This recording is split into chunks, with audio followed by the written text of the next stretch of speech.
മുതലപ്പുഴയിൽ മണൽ നീക്കം തുടരുകയാണ്. പൂർണ്ണമായും മണൽ നീക്കി പുഴ പഴയ അവസ്ഥയിലേക്ക് എത്താൻ കാലതാമസം ഉണ്ടാകുമെന്നാണ് അധികൃതരുടെ കണക്കുകൂട്ടൽ. അതേസമയം പ്രതികൂല കാലാവസ്ഥയ്ക്ക് മുൻപ് പരമാവധി മണൽ നീക്കം ചെയ്യാനുള്ള ശ്രമവും തുടരുകയാണ്.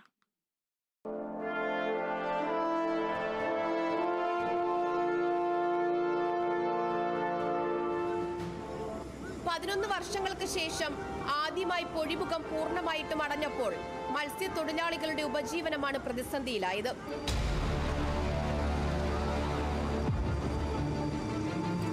പൊഴിയിൽ മണൽക്കട്ടടിഞ്ഞതോടെ അവരുടെ ജീവിതത്തിന്റെ ഒഴുക്കും നിലച്ചു.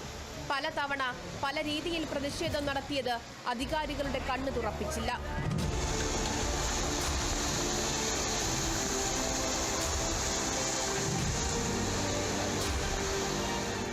ഒടുവിൽ ചെറിയ വള്ളങ്ങൾ ഇറക്കാൻ കഴിയുന്ന രീതിയിൽ പൊഴി മുറിച്ചു നൽകി.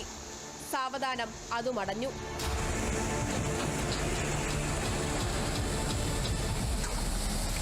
മുതലപ്പുഴയിലെ മത്സ്യത്തൊഴിലാളികളുടെ പ്രശ്നത്തിന് സാവധാനമെങ്കിലും പരിഹാരമുണ്ടാവുകയാണ്. പ്രതിഷേധത്തെ തുടർന്ന് കണ്ണൂരിൽ നിന്ന് ചന്ദ്രഗിരി ഡ്രഡ്ജർ എത്തി മണൽ നീക്കം ആരംഭിച്ചു. 10 മീറ്റർ വരെ ആഴത്തിലും മണിക്കൂറിൽ 400 ക്യൂബിക് മീറ്റർ മണൽ വരെ നീക്കം ചെയ്യാൻ ചന്ദ്രഗിരി ഡ്രഡ്ജറിന് കഴിയും. കൂടാതെ കട്ടർ സെക്ഷൻ ഡ്രഡ്ജർ ആയതിനാൽ മണൽ, ചരൽ, ചെറിയ പാറക്കഷ്ണങ്ങൾ ഉൾപ്പെടെ നീക്കം ചെയ്യാനുമാകും. കായലിൽ നിന്ന് കടലിലേക്ക് 15 മീറ്റർ വീതിയിലും 5 മീറ്റർ ആഴത്തിലുമാണ് ഡ്രഡ്ജ് ചെയ്യാൻ നിലവിൽ തീരുമാനിച്ചിരിക്കുന്നത്.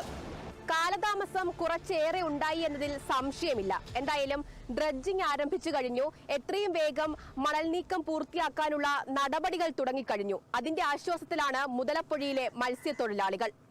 ക്യാമറമാൻ ബിനിൽ നെടുമങ്ങാടിനും അജ്മലിനുമൊപ്പം സൂര്യഗായത്രി, കേരള വിഷൻ ന്യൂസ്.